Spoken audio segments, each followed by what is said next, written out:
ఈ press meet పెట్టడానికి కారణం ఏంటంటే తూర్పు నియోజకవర్గంలో వైఎస్ఆర్సీపీ పార్టీ గెలవాలి.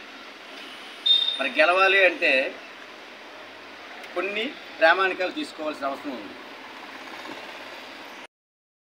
విషయానికి వచ్చేటప్పటికు మనకు 5 వార్డులు ఉన్నాయి. 9, 10, 11, 12, 13 వార్డులు.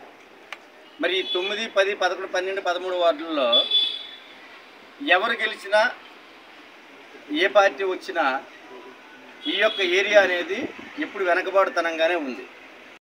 గ్రౌండ్ కానీ, అలాగే ఒక ఇంటర్నేషనల్ స్కూల్ కానీ, అలాగే పెద్ద హాస్పిటల్స్ వచ్చినా కానీ అందులో సౌకర్యాలతో కూడిన వైద్యాన్ని ఈ ఏరియా వాళ్ళకి ఇవ్వడం కానీ, అలాగే ఇప్పుడు హాస్పిటల్స్ రావడం వల్ల చాలా ఏరియాస్లో వాటర్ స్టోరేజ్, వాటర్ నిల్వలు పోయాయి.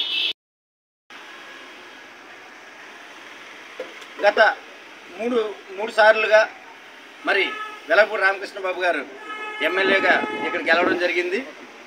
మరి ఆయన శక్తి మేరకు ఆయన కొన్ని పనులు చేసినా ఇంకా కొన్ని పనులు బ్యాలెన్స్ అనేది ఉండిపోయాయి.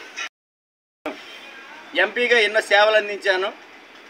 మరి ఈ నియోజకవర్గానికి ప్రత్యేకంగా దీని మీద దృష్టి సారించి నేను ఈ నియోజకవర్గంలో మంచి కార్యక్రమాలు చేస్తానని చెప్పి మరి ఎంవి సత్యనారాయణ గారు వైఎస్ఆర్సీపీ పార్టీ నుంచి పోటీ చేయడం జరుగుతుంది. మరి ఆ పార్టీ నుంచి మరి కంచెర్ల అచ్యుతరావు గారు నేను తటస్థంగా ఉండే వ్యక్తిని. మరి అలాంటి వ్యక్తిని నన్ను వైఎస్ఆర్సీపీ పార్టీలోకి సాధారణంగా ఆహ్వానించారు. మరి నేను జగన్మోహన్ రెడ్డి గారి సమక్షంలోనే పార్టీలో జాయిన్ అవ్వడం జరిగింది. పార్టీలో మనం ఒక స్టాండ్ తీసుకునేటప్పుడు, పార్టీ పరంగా మనం ఒక ముందుకు వెళ్ళాలనుకునేటప్పుడు ఇక్కడ కొన్ని ఆటంకాలు జరుగుతూ ఉన్నాయి.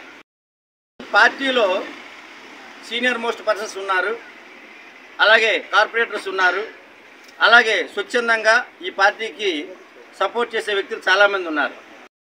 అందరూ కలిసికట్టుగా అందరూ సమానమైన ఆలోచనతో ఉంటే మన గెలుపు అనేది ఈజీ అవుతుంది. అంటే ఏ పార్టీకి సంబంధించిన వ్యక్తి కాదు ఒకప్పుడు. మరి ఈరోజు వైఎస్ఆర్సీపీ పార్టీలోకి వచ్చిన తర్వాత నాకంటూ ఒక ఇండివిజువల్ క్యాడర్ అనేది నాకు ఉంది. నుంచి హైకమాండ్ ఆదరించిన ఇక్కడ లోకల్ పర్సన్స్ కొంతమంది నాతో కలిసి నడవటం లేదనేది నా యొక్క ఆలోచన. ఏ విధంగా జరిగినా కానీ అది ప్రజలందరికీ తెలిసిందే. ఇప్పటివరకు పార్టీ కార్యకలాపాల్లో నేను ఇండివిజువల్గా నా యొక్క ఓన్ మనీతోనే ఇప్పటివరకు కార్యక్రమాలు నేను చేసుకుంటూ వస్తున్నా.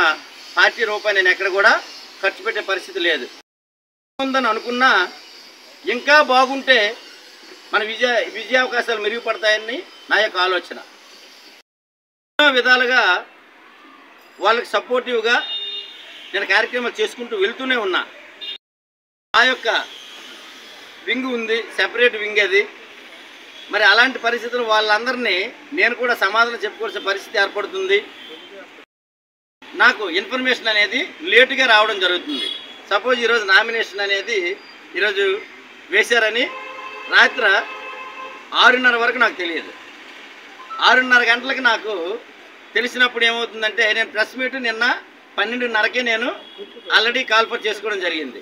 మరి 6:30కి నామినేషన్ అంటే మరి నా తాలూకా వ్యక్తులందరూ ఫోన్ చేస్తారు, నామినేషన్ ఈరోజు ఉందంట, మరి ఎక్కడికి ఎలా వెళ్ళాలి మనం ఏంటని చెప్పి అడిగినప్పుడు నా దగ్గర ఆన్సర్ లేకుండా పోయింది. చేయకుండా ఇక్కడ పార్టీని బలోపేతం చేయాలంటే కష్టమైన పరిస్థితి.